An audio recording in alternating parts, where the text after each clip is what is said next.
Hello and welcome to today's live, which is being held on Instagram.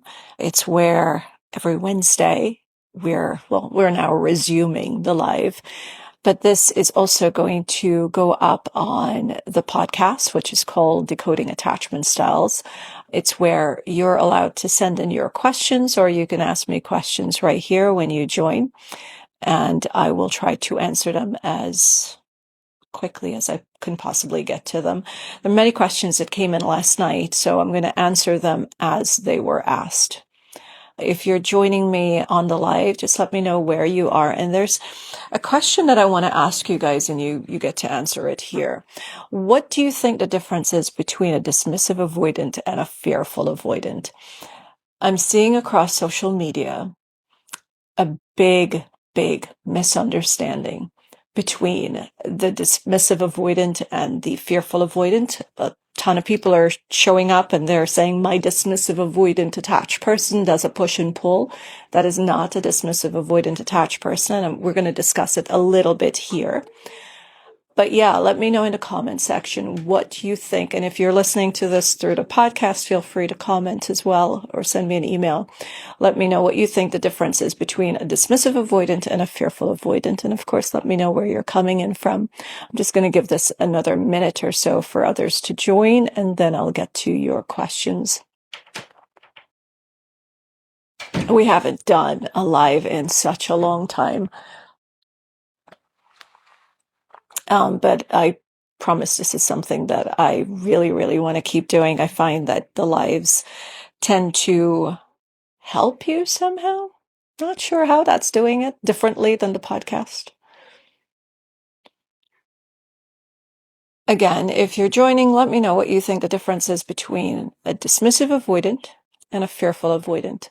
You get into a relationship with a dismissive avoidant, it looks very differently than if you get into a relationship with a fearful avoidant. Majority of the people are experiencing the push and pull, and because that person shuts down, they think that that person is a dismissive avoidant when they might actually be a fearful avoidant. Dismissive avoidant attached people don't chase, they don't do the push and pull, they don't come around, they do exactly that. They dismiss, they end the relationship, or they let you move on, but they don't do the push pull. They don't circle around 3 months after with a hi text. Okay, so let's get to your questions. My avoidant treats me like he's a boyfriend, even though we have not been together for months. We have been on and off, but he always treats me like his boyfriend when we are together. One of the things that I teach here is the importance of the words that we use. Words are magic. They're magic. They can create a feeling. They can create disturbances in our relationships. They're powerful. And we want to be really careful of the words that we're using. So saying something like, my avoidant, you're taking on the identity of an avoidant attachment. And you don't have an avoidant attachment when you're saying my avoidant. Someone asked, can we get back to dismissive avoidant? We will. I just want to know what you think is the difference between a dismissive avoidant and fearful avoidant, and then we'll discuss it a little more in details later on. But let's answer this question for now. My avoidant, you don't have an avoidant. A person has an avoidant attachment style. It's like saying my fever. I have a fever. It's a part of the person. It's a thing that's happening. It's a part of their personality that can be changed. It's not who they are. My name is Annalisa. I am Annalisa. That has taken on an entire identity, right? If I say I'm upset, it takes on the entire feeling of upset. I can say I'm feeling upset in this moment, and my body and mind knows that it's just a temporary feeling and it is going to pass. So we want to be really careful about this. The next time you have to address that you're dating someone or you're with someone who's got an avoidant attachment style, it would be helpful for you to separate the entire human being from this attachment style. It is not who they are. Attachment styles can be changed, and we're going to talk about that as well a little later. So I'm going to rephrase this for you. Someone I know with an avoidant attachment style treats me as though they're my boyfriend, even though we've not been together for months. We have been on and off, but he always treats me like his boyfriend when we are together. A breakup, a separation doesn't mean that the person stops feeling what they felt for you before. All it says is that this person does not feel like the relationship can continue in the direction they had hoped for or in the direction that you were hoping for. It does not mean that they don't love you, they don't like you, they don't like spending time with you anymore. So if they're still behaving like a boyfriend or a girlfriend, it would mean that they still have feelings for you, but it does not change the fact that they want the relationship to end. Now, it is your responsibility to you to put a pause on the relationship. A lot of us, we get into these relationships, they end, and we stay friends, or we try to meet up with them, accommodate them with the hope that they're going to change their mind. And what you're doing there is setting yourself up for pain and failure. We want to be able to start listening to what people say. And when we find a hard time letting go, that's work that we need to do for us. When we have a hard time listening to what someone says and walking away and trying to make assumptions on the hopes that things will get back to the way it used to be or the way we envision it, that is work for us to do. Are they misleading you? Probably. Is it unfair? Yes. But we cannot expect people to be looking out for our feelings, especially if we're not looking out for ourselves.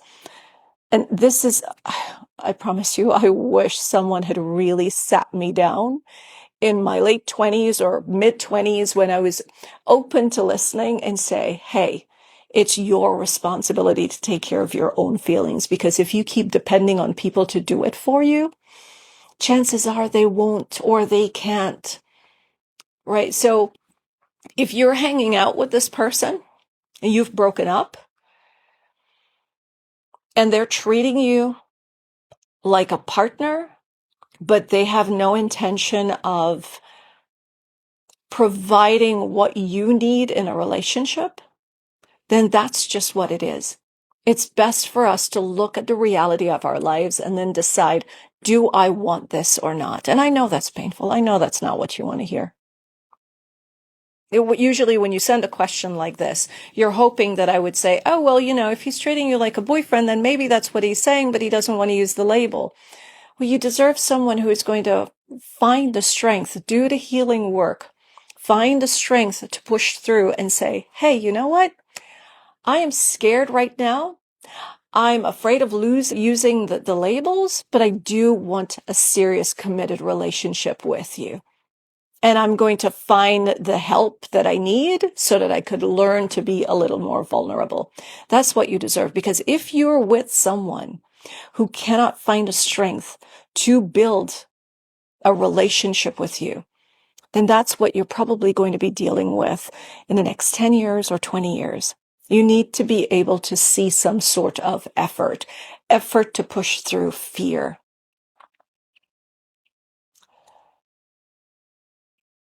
I'm guessing you're the person who sent this message because you're saying, I assume he is an avoidant because I guess the runaway is because I insisted on getting married. It doesn't, it really doesn't matter. I think we should be able to have a conversation, even if, you're not ready for marriage. Should be able to sit and say, this is not something that I envision in the near future, or I want to get to know you a little more, or whatever the reason is. We should be able to have a conversation about it. If you're dealing, okay, that's a totally different question, but let's get back to the original question. If someone's treating you as a boyfriend, but you've broken up and you still don't know if you're working on the relationship to move forward, then chances are you're still broken up and that person misses you and likes hanging out with you. And that's just what it is. Now you have to decide what you want in the future from this person. Sit with them, ask them, or tell them this is what you're hoping for, and listen to what they say. If they can give it to you, if it's anything like, oh, I'm not sure, let's just see how it goes. You have to decide if this is making you comfortable and this is something that you could continue with. The next question is, for all the questions coming in right now, I'll get to them after I get through this list. I feel like, I've given 24 hours for people to send their questions in, and I do appreciate the questions that you're sending because I know it's going to help a number of other people. So I will get to them. It's just going to take me a few minutes. The second question I have is, does avoidant experience physical symptoms when their relationships feel too much? I'm not sure if I love or hate these questions about avoidant attached persons because it makes them sound like an alien from, a different planet or robots, machines. Does avoidant experience physical symptoms when their relationships feel too much? This is not an avoidant issue. This is an every human issue. And avoidant attached people, or people with avoidant attachment styles, they are humans. They feel human emotions like the secure attached or the anxious attached. Physical symptoms, yes. An anxious attached person will start to feel anxious. An avoidant attached person will start to feel anxious. And a secure attached person will start to feel anxious when their relationship starts to feel too much. Nobody wants pressure. As human beings, we can only handle so much. We feel fear, we feel sadness, we feel overwhelmed. So yes, avoidant attached people will feel physical symptoms like anxiety. And especially, for the avoidant attached person who doesn't really show their emotions and they're keeping it inside, that's a very uncomfortable feeling. Think about it. If you've ever been in a space where you felt so uncomfortable and you were angry or frustrated, or you wanted to cry, but for some reason, the circumstance didn't allow you to express those emotions. What did it feel like on the inside? What we don't hear a lot of is the avoidant attached person. What I've found is especially those the fearful avoidant leaning more on the dismissive spectrum. What I've found is that they keep their emotions within. If they're at work, they show up for work. They don't let people know what they're going through. They could hang out with their friends and laugh and smile, but on the inside, it's crushing them. And when they get home, that's when they break down. That's when they cry. You don't see it. Why don't you see it? Because they don't want to appear weak. They don't want to appear as a burden to anyone. So they keep it stuffed inside. And one of the patterns that I'm seeing based on the number of avoidant attached persons I've spoken to is that they tend to suffer from anxiety more than the anxious attached person would. Now, I don't know if there's a study out there, and I'm not a therapist. I'm a coach. I just do these researches on my own. I've got a number of people that I talk to. But I find that the anxious attached, while they feel anxiety, like every human being does, the avoidant attached person feels anxiety on a different level. And I think it could very well be because they're holding it all inside. They don't share with their friends or family members how they're struggling in relationships. They keep that all to themselves. They try to process. And suppressing something doesn't mean that it doesn't affect you. In fact, bottling things up within us, it starts to show up in our physical health. These are people that I find will report having migraines, panic attacks, anxiety attacks, heart palpitations. Their symptoms. The body holds so much pressure until it cannot. And if we're not talking about it, we're not crying about it, then the body's going to find different ways of exhibiting or getting that stress out. Why do I think, this is an opinion, that those with an anxious attachment style may not feel the physical symptoms as much. It is because we talk, we share, we're on social media making comments about it. We talk about it over and over and over, and that is one way of releasing stress. That's why therapy works for so many people. We have a space to talk and feel understood and heard. The avoidant attached person doesn't do it. And anxious attached people are not afraid of crying in public. So that's just my opinion on it. So to answer the question, yes, avoidant attached people, they also feel physical symptoms when the relationship feels too much. Their only difference is that they do not know how to communicate about it. And one of the things that I try to teach is if we understand how human beings work, our makeup, then we can empathize by putting ourselves in that position. We may think, I remember, years of being an anxious attached, I thought that I knew how to communicate because I talked. But a lot of what I said, you had to read between the lines. You had to figure me out. You had to be a magician to know what I was thinking.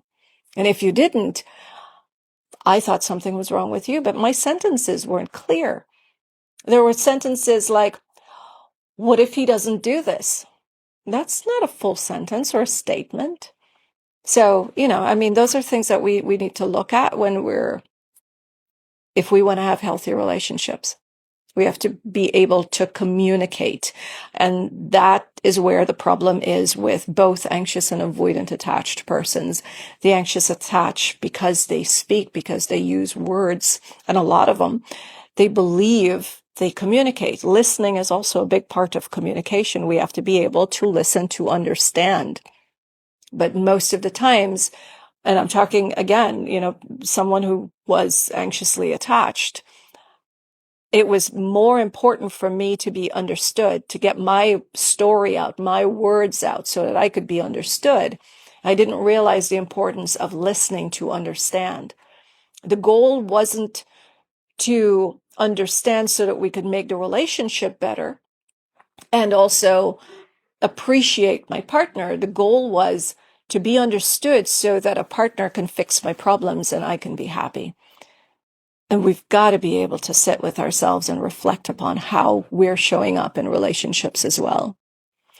For the avoidant attached, you've got to learn how to speak up. And I know, sometimes you may say something and it comes across in a way that you didn't intend. It might be hurtful. It might be crass at times. You get to say, I need some time to think about the best way of saying what I need to. It's little tweaks in how we communicate would help greatly in relationships. The third question, what do you think of the opinion that avoidants generally cheat, emotionally, physically, leave doors open? And another question from someone else that I added on to this is, why do dismissive avoidant persons cheat?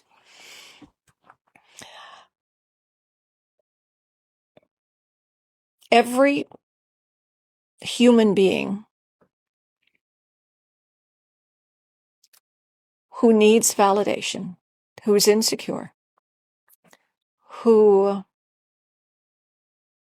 feels like they're lacking something, or who feels like there's a part of them that is unable to get out, will meet another human being who either gives them the validation that they're looking for or eases that insecurity within them, and they will cheat. This isn't something that only avoidant attached people do. It's the timing that I find in which avoidant attached and anxious attached people cheat. They both cheat. Avoidant attached persons, and again, I like to talk about the nuances. There's nothing like a secure attached person, an anxious attached person, an avoidant attached person, and full stop. Secure attached people can act avoidantly at times, because if you're a partner and it's just too much pressure, you're texting all day, they're at work and they're getting upset, they're going to call you up and say, hey, let's talk about this later. I'd appreciate it if you don't call me again for the rest of the day. They're very firm people. They're not people who are like, oh, treat me however you feel like, and I'm just going to sit there and be like, oh, but why are you doing this? How can we work through this? No, no, no, no, no. They have strong boundaries, right? And they may act like an avoidant attached person if you don't know what you're dealing with. You see, anxious attached and avoidant attached people are not used to boundaries. They think it's harsh, right? However, a secure attached person will set boundaries, which may appear to someone who's anxiously attached as someone who's avoidant attached. And when it comes to avoidant attachment, we have a fearful avoidant, we have a dismissive avoidant. Now, when it comes to human beings, including the anxious attached person, we have emotional intelligence, we have emotional maturity, emotional awareness. So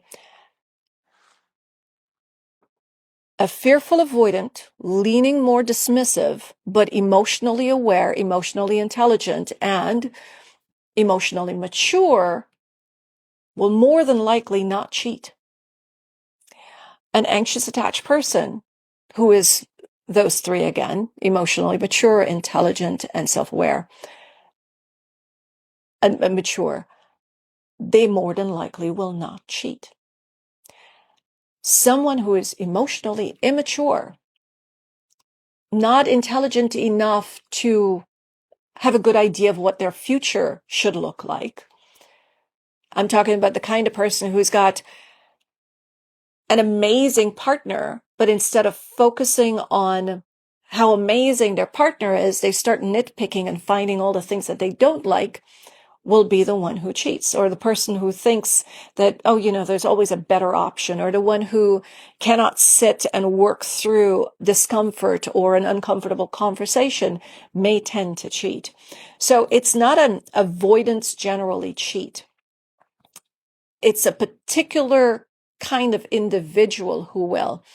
Now, how does this look like when an anxious attached person is cheating? Initially, they are focused on their relationship and the partner that they're with. So they're not cheating. They're not looking out. In fact, they will find it quite annoying if someone flirts with them, because they're absolutely loyal. However, after some time, if that partner if they start to feel resentment because they're giving and giving and giving and they're not getting what they're hoping for from their partner, they might start to look elsewhere. They may do it, for the validation, of course. They also tend to do it to get the other person upset. They may hint that, this person's been looking at me, or I heard from this ex. And that really is to provoke insecurity in the relationship, with the hope that if their partner knows that other people are showing interest, the partner may just step up and give them what they want. So both individuals can cheat, or both attachment styles can cheat, depending on the emotional maturity of that individual. Does that make sense? Let me know. Let me know in the comment section. How to deal with silent treatment from a partner. I did a post recently on silent treatment and what a cruel act it is. Now let's talk about one possible why this happens. Now, again, this person asked how to deal with a silent treatment from a fearful avoidant partner. Again, one of the things that I've moved more towards in the recent months, I believe, is talking more about the nuances here, because I'm seeing these blanket statements, these generalized statements thrown out there. And, I've been thinking a little bit more about my 27-year-old self. If my 27-year-old self had read what is being said, especially, it was a time when, we didn't have AI and I couldn't find help for therapy and stuff back then. And I so wanted to be validated. And if I had seen the stuff written about avoidant attached people, man, that would have slowed up my healing.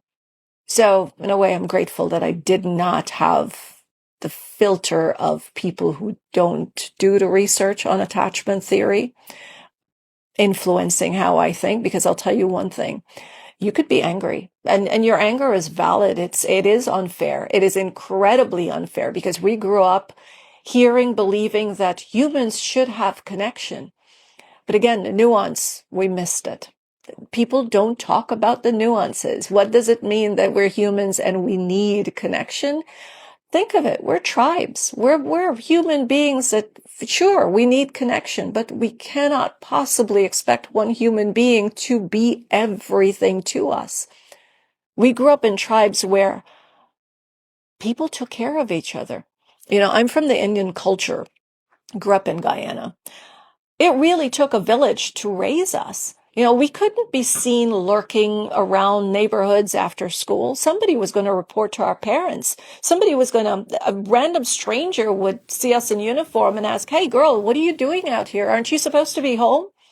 So we had a number of people in the community taking care of us. And that's what it means by needing connection. We need human beings to look out for us and we look out for them. But in today's world, especially in developing countries and cities, and I use the word developing loosely, we're now looking at one human being to be our therapist, to be our best friend, to be our mentor, our supporter, our child, our parent. And it is too much and relationships are falling apart. So why did I run off on that rant? Oh, the silent treatment situation. So the fearful avoidant attached partner, and talking about silent treatment, I'm more talking about nuances now when we're just using these blanket statements. So a fearful avoidant attached partner, how do I deal with a silent treatment from a fearful avoidant attached partner? I'm going to say that the anxious attached partner also does that silent treatment. How do they do it?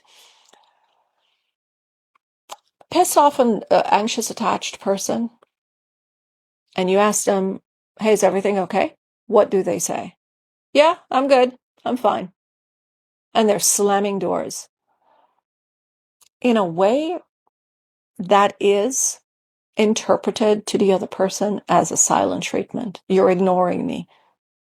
You're lying to me. You're gaslighting. That's a fun word that we use on social media. You're gaslighting me. Now, how do you deal with it when someone gives you the silent treatment, whether they're fearful avoidant, dismissive avoidant, or anxiously attached? Wait for the moment to pass and then sit them down and have a conversation. And you're going to tell them your truth. If you're afraid of telling them your truth, that's a great indicator that there's something there that you need to work on. Your truth might sound something like this. I'll give you my version. If my partner ever tried that crap with me, he's never done it. I'll sit him down and I'll say, "I would like to be in a relationship with someone who is emotionally mature enough to let me know when something is bothering them. I can appreciate that you may need some time to collect your thoughts to have that conversation. However, I will not be dealing with any tantrum of any sort." That's pretty much what I would say. You find your language, but what you want to let people know is you know what you want in your life and you're not going to settle for anything less.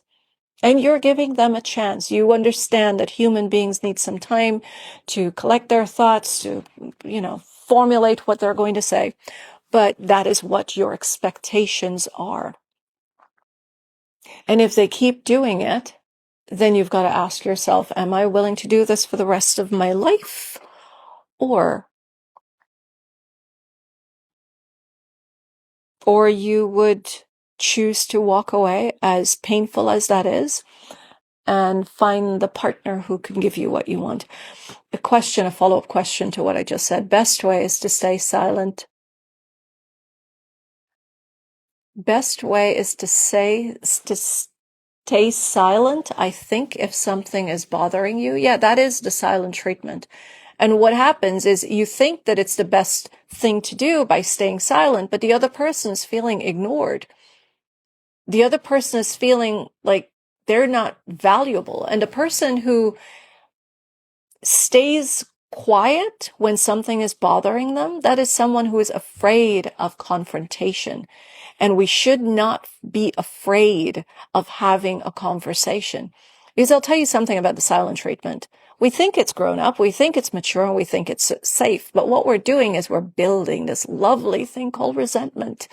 And what happens when we can't hold that resentment anymore? We become pressure cookers. It blows up. And not only in our relationships, but it shows up in our workplace. It shows up in all the other relationships. We snap.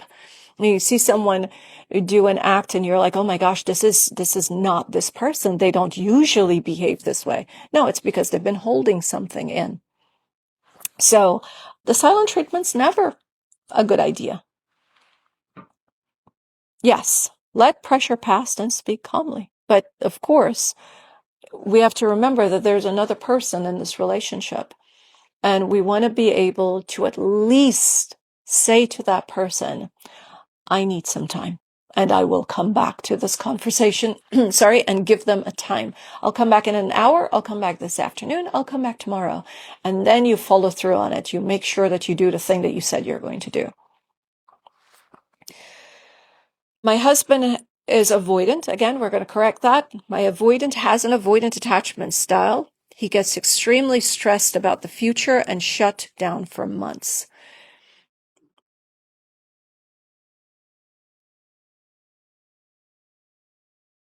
Now, this is an unfortunate thing. Again, this is the kind of question where I need to have a full conversation. Like, what happens? What is he stressed out about? If it's finances, okay, I understand. What does shutting down look like for months? No talking at all, or not talking about the situation that's stressing him out.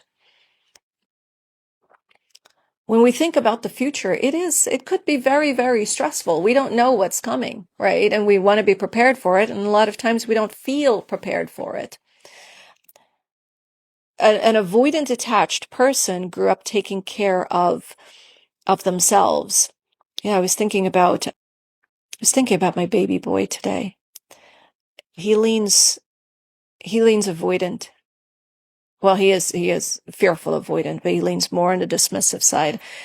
And I think he does so much for himself. He's grown to get his homework done, and he goes out and he buys food with his friends, and he comes home and he'll either have dinner with his dad and if he's with the dad, it's not sitting at the table. And my ex is a wonderful person. This isn't to say anything about his parenting. He's an incredible parent. But it's what our son has been learning. He's been learning to take care of himself. And, all of the studies that I've done in avoidant attachment style, I know at some point he's going to think about the future. I remember once I asked him about investing. I said, are you interested in starting investing now? I said, the only thing about it is I would advise you, if you start investing now, he was 14 at the time, you can't keep looking to see if, what your gains are and your losses, or it's going to stress you out. And he said, yeah, it's not going to be for me because I'm going to keep looking and I am going to get stressed out. So he's a very, very little darling, self-aware boy. However, he is someone who is growing up like all avoidant attached persons, believing that it is their responsibility to take care of themselves. And when you grow up with that mindset, when you grow up believing that you really can't depend on someone else to be there for you, or you start to see other relationships falling apart and you gather information like, I can't depend on people. People make promises and then promises and then they break those promises. So the avoidant attached person grows up seeing that. They know relationships end. They know people get married and those relationships end. And so they learn that they have to look out for themselves. And you grow up with that mindset. Guess what? You're worried about your future because you start to believe that something happens, you can't really depend on human beings to be there. Now, the anxious attached grows up believing that humans should be there for each other, which is true. But if you look at your past, and I'm going to bring up something really painful here. If you look at your past, it's something I did. That relationship that you thought was going to last, it didn't. And the second one that you thought was going to last, it didn't. The third one you thought was going to be forever, it didn't. So when are we going to get that, yes, we can be connected to people, but also learn to be a little independent and allow human beings to do what they need to. And at the same time, we know that should they leave for whatever reason they have to leave, we are going to be okay. That was a huge, huge wake up for me. That really kicked me into a more secure attached person because now I know I don't have to be afraid of losing people. I could still love them, have a connection, and be open to whenever they leave because I know I'll be okay. It's going to hurt, but I'll be okay. My boyfriend has mostly female followers on Instagram. It triggers my anxiety. What should I do? It triggers your anxiety? Of course it does. Of course it does, because while we're human beings, we're also territorial beings. If your boyfriend has mostly female followers on Instagram, it is not the female followers that's bugging you. It is other behaviors in addition to this that makes you feel unsafe. A person can have, a man in a heterosexual relationship can have many female friends and still allow their partner to feel safe and secure by how they show up. There's one thing that another thing that I got from my relationship with Larry, the knowing that you could really feel it when someone's in the relationship with you. You could feel when they're committed. Something changes.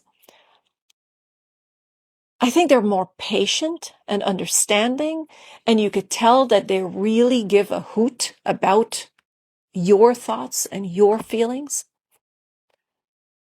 But you just know they may have a female friend. They don't hide it, and you don't feel uncomfortable. As human beings, we feel how other people feel about us. It's not something that you can quite articulate. You know, there's so many senses. I think they discovered we have 38 different senses. There's this knowing, and we're all so connected to each other. You know, that feeling you get when you just think of someone and then they call you or they text you and you're like, oh my gosh, I was just thinking about you. That is a sense that we don't talk about. You could be far away from your partner and you just have this feeling like, oh, something's off. Or, oh, I'm feeling this person pull away, but they haven't said anything. So human beings, and if you look at babies, they're very good at tapping into that feeling. They know who to go towards and who to pull away from. We have learned from our adults how to ignore those feelings. And you hear it when parents say to their kids, go hug that aunt and or uncle. And I'm talking about my culture here. And the child's like, no, I don't want to. And what do we adults say? Oh, you're not being nice. So we teach our children to ignore their instincts. And now we've got to get back to it. And the more you listen to it, and this is something that's greatly helped with my healing, When you start to listen to that feeling and do the thing the feeling says, if it's an ex who reaches out and you have a feeling I should not talk to this person, no matter how much you want to, the more you listen to that feeling, the stronger the intuition becomes. We call it an intuition, but the stronger those senses become. And you start to move with those senses, and I promise you, your life becomes so peaceful. But it is not an easy thing to do. And we call it setting boundaries. It is not an easy thing to do. If you could, I was asked once, what's the easiest way to set boundaries? Listen to your feelings. If it doesn't feel good, don't do it. Just don't do it. Don't question it. Don't try to understand it. Just don't do it. So yes, to answer the question, it is not the female followers on Instagram that bothers you about your boyfriend having female followers. It is all the other things in the relationship that's happening that makes you feel unsafe and uncomfortable. You are able to pick up from this mostly female followers on Instagram. You're able to pick up his insecurities, his need for validation, based on based on how you judge the women that he follows. Based on how you judge the women that he follows, you are picking up certain insecurities, his mindset from it. And that's making you feel unsafe. You're picking up something that I would encourage you to pay attention to.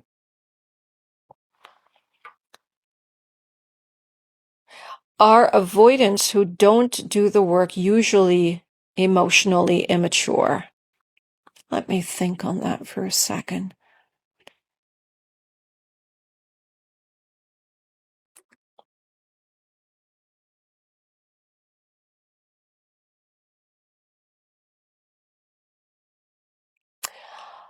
I would say there's definitely a lack of awareness. However, this is where I'm stumbling a little, because I'm also thinking about the anxious attached person here, or the person with the anxious attachment. I find a lot of anxious attached people, and again, I was one of those. We do a lot of research and reading and learning, and we think we're doing the work, but we're not changing patterns. First of all, we're unable to spot the patterns within us. So in a way, we're doing all of the research, learning, understanding, so that perhaps we could feel a little more validated. Like, oh, I'm on track. I'm doing the stuff here. I know what I'm talking about. Yes, I'm finding in this article that it's my partner's fault. They need to do some work. And there's another thing that just slipped my mind. My goodness.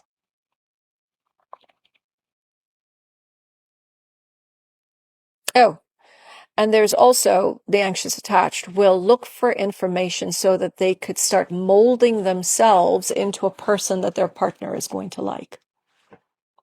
So the anxious attached will do that. And that is some level of emotional immaturity that comes from insecurity. Now, avoidant attached persons may be afraid of someone else pointing out things about them that makes them look flawed. And they may not want to do the work. That would be, to some degree, emotional immaturity, to some degree, lack of awareness. But yes, it's generally people who are insecure and afraid of looking inwards that would not want to go to therapy. I've had people reach out to me, and anxious attached persons reach out to me and say, yeah, I know I'm not the problem. It's my partner. They're definitely the problem. And I ask, have you been in therapy? No, but I don't need therapy. What do you call that? That's not an avoidant attached. That's an anxious attached. Oh, I'm anxious attached, but I don't need therapy. I've read the book on attached, or I've read the book called Attached, so I'm okay, I'm good. The book Attached just helps, like, it skims over attachment theory. You really want to learn about attachment theory, get into the textbooks. And that's when you start to really see the nuances. And there's still so much work being done. Is it okay to tell an ex you know would need therapy or counseling? Okay. Is it okay to tell an ex that you know they need therapy or counseling? Let me help you to understand this. I'm going to use an analogy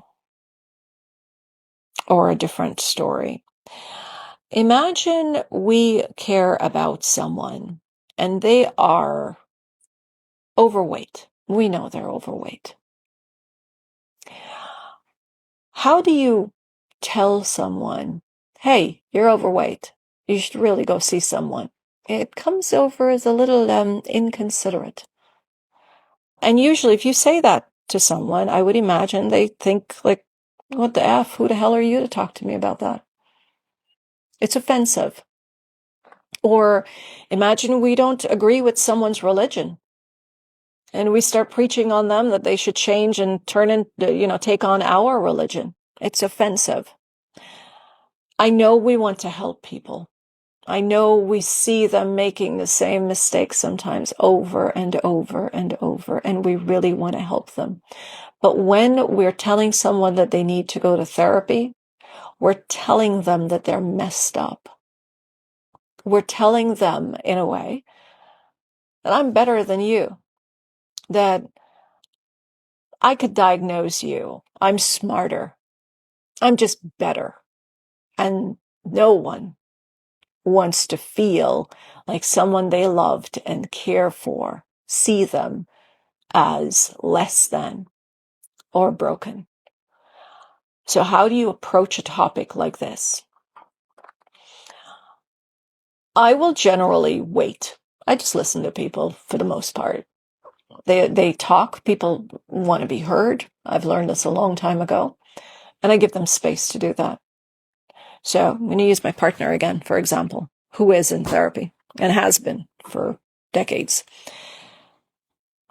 Should he talk to me about something that's stressful or pressing, anything emotional, I would ask, like, are you looking for an ear or do you need my take on this?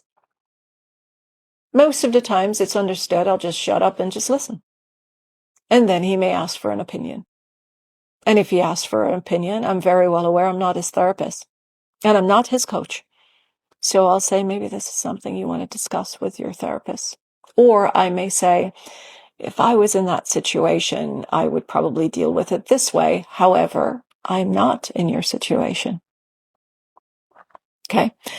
One thing we want to know is if we're in a relationship, what is our role in that relationship? I'm my partner's partner. I'm not his therapist. I'm not his parent. I'm not his child. I'm not his colleague. Okay. So know the position that you're in. And it's best to let people figure out who they are. Our job is to take our time getting to know them, and then we decide, do I want this person in my life? Do they fit into my future goals and plans and vision? And if not, I've got to find the strength to let it go. And that is what securely attached people do. It's not that they break up because it's easy or it feels easy. It's painful, but they know that what they envision in their future is not, they're probably not going to find it with this particular person. Mm-hmm. I have been in no contact with someone for 10 weeks. He then asked to meet and then disappeared again. Is he checking in to see if he still has access? There are people who are very aware that life is a game and they play the game. However, a majority of the people, they're not playing games with you. They're not waking up and saying, you know what, today my intention is to just check in and see if I still have access to this person. Or today my intention is to gaslight this person. Majority of the people are not doing that. Majority of the people, they have this childhood trauma that acts like a puppet in their body and their mind, and it just makes them do stuff. Someone says, however, it's painful to love an avoidant. I am so coming back to that one. I find it to be the most beautiful thing to love the avoidant attached people in my circle. The anxious attached as well. It's painful. Here's what I'm going to come back to that, but this one here is pulling my attention. And I'm like a cat with one of those, lighty things. Here's what's painful. It's not painful to love an avoidant attached. And for avoidant attached persons out there listening to me, it is not stressful to love an anxious attached person. What is painful is when we can't communicate our needs. And what is painful is when we're trying to make someone do something to make us happy, when we're trying to be in control. What is painful is when our ego gets in the way and we don't learn how to quiet it. And we can only quiet it. It's kind of like Jekyll and Hyde. Jekyll allowed people, or didn't have the strength to set boundaries with people. And Hyde would look at Jekyll and say, okay, fine, you can't handle this. People are walking all over you. I've got to step out. It's a Jekyll and Hyde that's going on. So your ego, Hyde, is going to go quiet when you, the person with your identity, know that it can step up for itself. That's how you quiet the ego. But it is not painful to love an avoidant attached person. You have to find someone who is in alignment or who shows up for you as you need in a relationship. Trust me, I drive someone crazy in a relationship. I like my space and my independence, and I like, my undivided attention with my children when I'm with my children.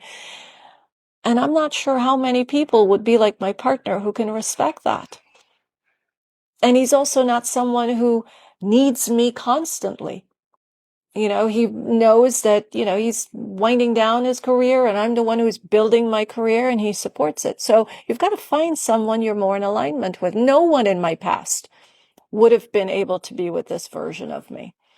So it is not difficult to love an avoidant attached person. What I would say right now is perhaps you haven't learned how to love yourself just yet, so that you could look at that avoidant attached person and say, you don't fit into my life, and I wish you all the best. That's just something that I would ask you to consider. Where was I? I've been in no contact with someone for 10 weeks. Okay. Been in no contact. Do they want to just check to see if they have access? I find that many times when people just reach out to you, it's a memory they've had, or they miss you. They miss the friendship, but not the relationship. They may want to reconnect with you, or maybe you want to explore the relationship again, and then they meet with you and something happens and they remember why it couldn't work out. Or in some cases, they meet with you and realize that they still have a whole lot of feelings for you, and then they back off again because they don't want to be hurt again. There are a number of reasons. Again, you have to decide.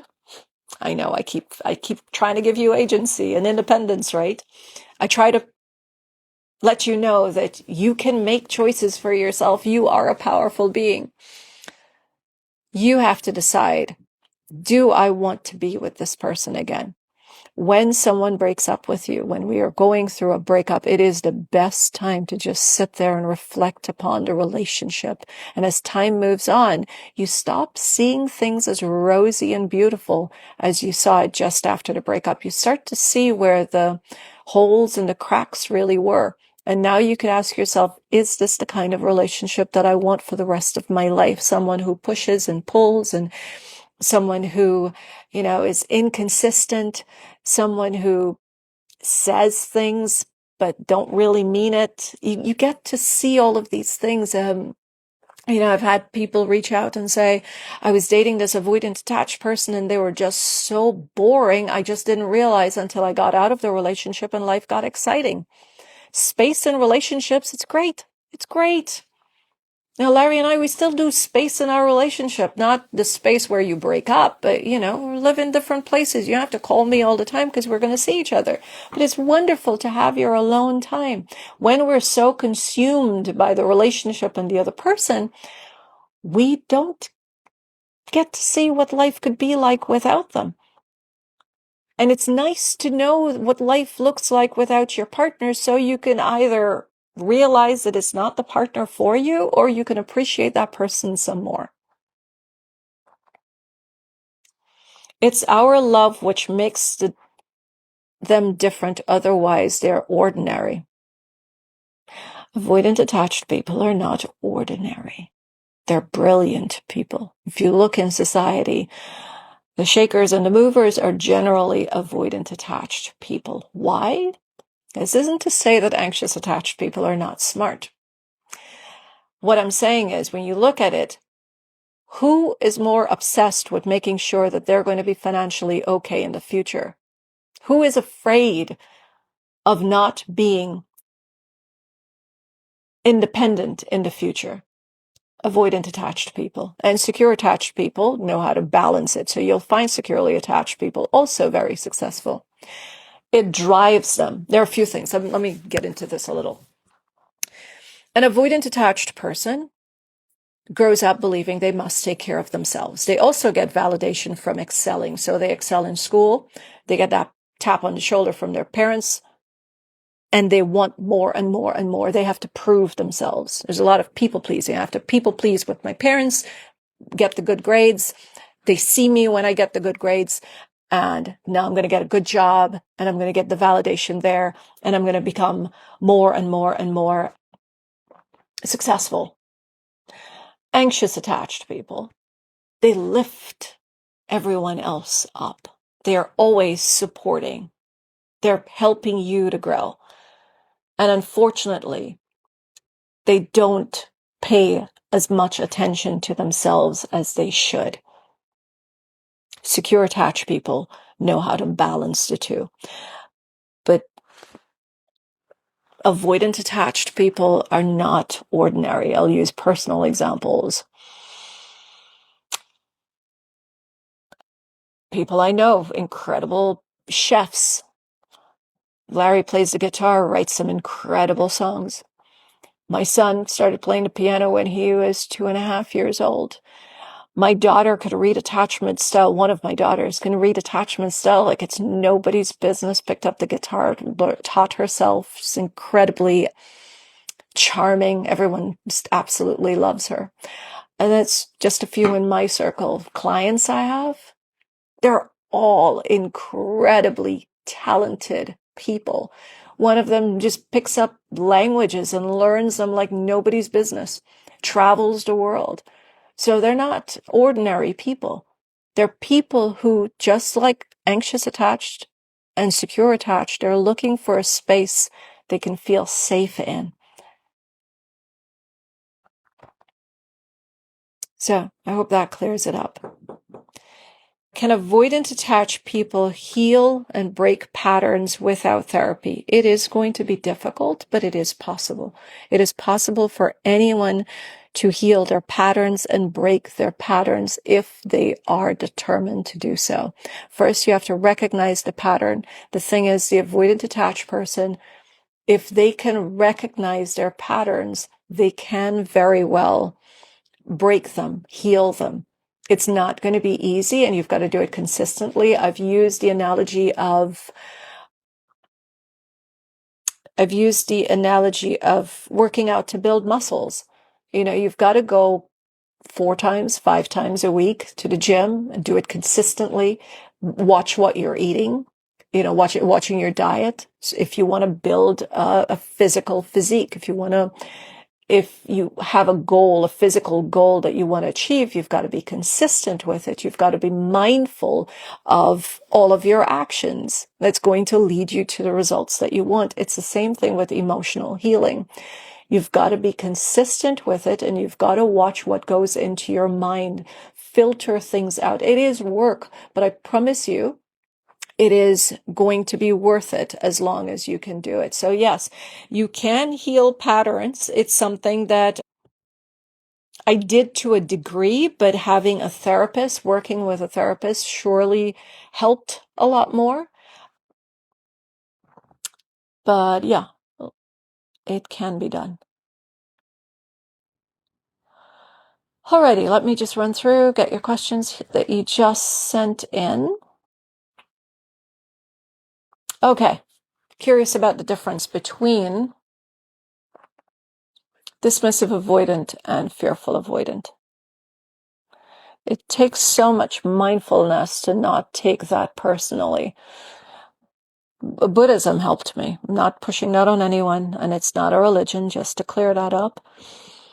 I assume he is an avoidant because I guess the runaway. Oh, that is wanting to know the difference between fearful avoidant and dismissive avoidant. All right.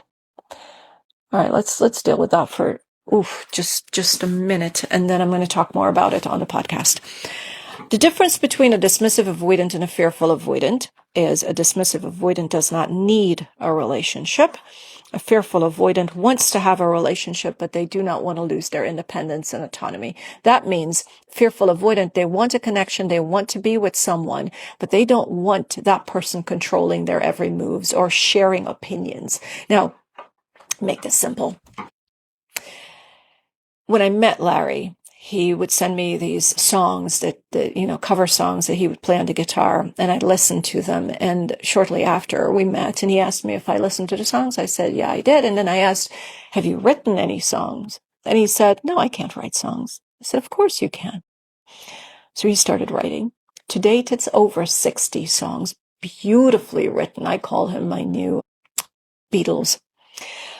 Now, regardless of what the songs are about, if he's writing about an ex, he's writing about his life, that's none of my business. I support his art and his talent. That gives him a safe space.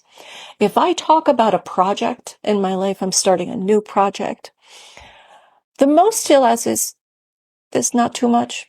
And I say, no. He's like, okay, you got this. And that's it. We're looking for people who are supporting us and safe spaces. Now, as someone who's fearful avoidant and in therapy, if he met with someone else and that person's like, yeah, you shouldn't do that because that's not good for you, or you shouldn't leave your job and take on music, that doesn't make him feel so good. As human beings, we're looking for support. We're looking for someone who's got our back. So avoidant attached people, fearful avoidant attached people, they're looking for the freedom to live life and enjoy it without someone trying to stop them and steer them in the direction that person wants them to go. A dismissive avoidant, they don't need a connection. They've built a life. They've learned on their own that they could survive without human connection, and they're fine. So a dismissive, avoidant, attached person, if they do finally get into a relationship, you will find that they either will get into one or two relationships. The first one may not have lasted a long time. The second one is a deliberate act to try this thing again, but they don't, if that relationship ends, chances are they won't get into another one. They don't do the chasing. Again, they don't need a relationship. A fearful avoidant, they may feel pressure in the relationship, pull back, and then after some time, they'll miss the good times with you. They may try to rebuild, but if they get reminders of why the relationship wasn't working in the first place, they're going to try to detach, but they're caught between wanting their independence and wanting to be with you. They just don't want to lose it. And a secure attached person will not give up either. They will want connection, but they also want their independence. But the difference is they can communicate about it. And then there's the fearful avoidant that leans more anxious, and the one that leans more on the dismissive side. You find a dismissive avoidant, or the one that leans more dismissive. They're more respectful. They're not very opinionated. Because they're a lot more on the quiet side. They listen a lot more. They're very good at reading people. Those with the leaning more anxious, very opinionated, can be controlling, appear to be more insecure. They will talk more about, bring up stuff on your exes, stuff like that. And both can be healed. It might be a little harder to heal those with a dismissive avoidant. If you're here and you're listening, then yes, that's a step forward. But generally, they don't want to, because again, they don't need connection. And those are the ones that you will find don't really entertain therapy or any coaching, any help. That's it for today. This recording is going to be on the podcast. The podcast is called Decoding Attachment Styles. And until next Wednesday.